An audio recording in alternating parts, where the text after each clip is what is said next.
Yan, yung Kasoy Factory. Yan.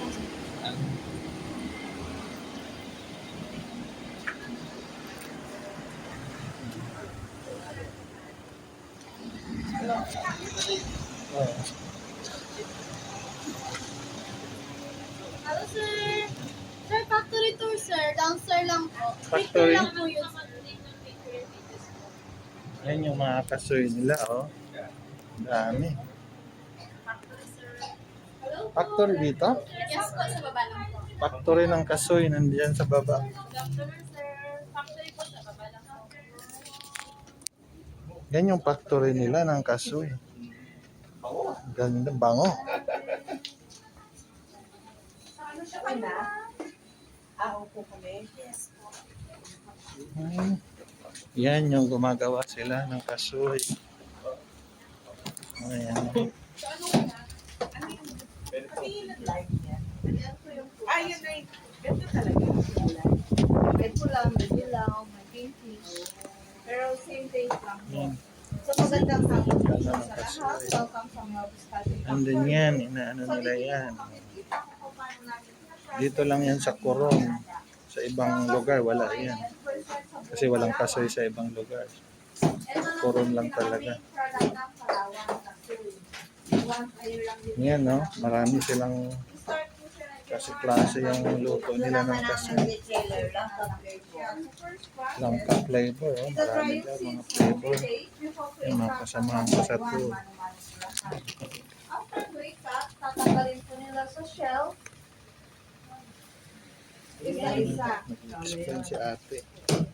Siya ay nagamit ang plastic o gloves dahil yung dagta ay makatina ng matapasok. So after niya matanggal, ida-dry yung nuts ng 5 minutes before naman Busy sila. babalatan ng 1 by 1. Yung pagbabalat po Ito yung na magbusisi factory sa nila. So Melts. after mabalatan, pakakaipon kami ng malinis, 10 to 15 kilos, yun ay hugasan ng 10 times or higit pa, bakit i-return sa Lahat sa kanya-kanyang kanila. flavors. Katulad po ng toasted with garlic, toasted with spicy, roasted, bati with langka, Bango. brindle with honey, yema, marzipan, sibuyas, and then pork. So yung aming items ay sa taas lang po, wala kaming items sa ibang tindahan o sa market. Dahil ang kasoy, pag hindi po magaling po process, makatipo sa lalamunan. Baka po may katanungan po kayo kung sa kasoy, hindi mo magtanong.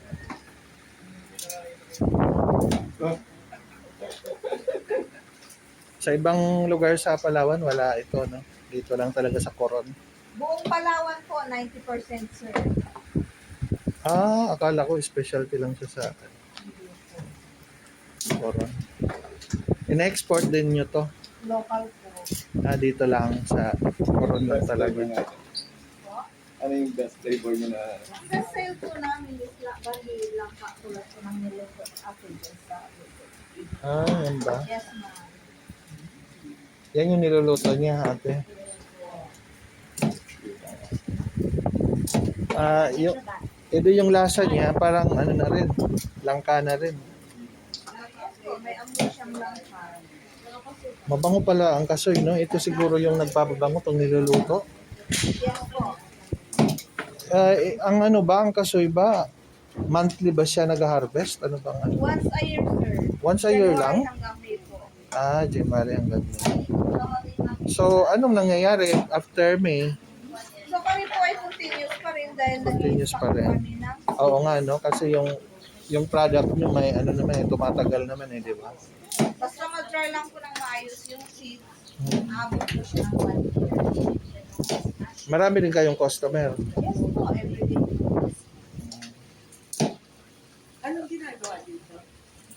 So yung prutas kinakain lang ginagawang candy, jam juice, yun nga lang po is pang kayo. Dahil yung prutas po is madali po masira. Tapos 3 days sira na po. Sa Coron ba kayo lang ang Kasoy Factory dito? Yes po.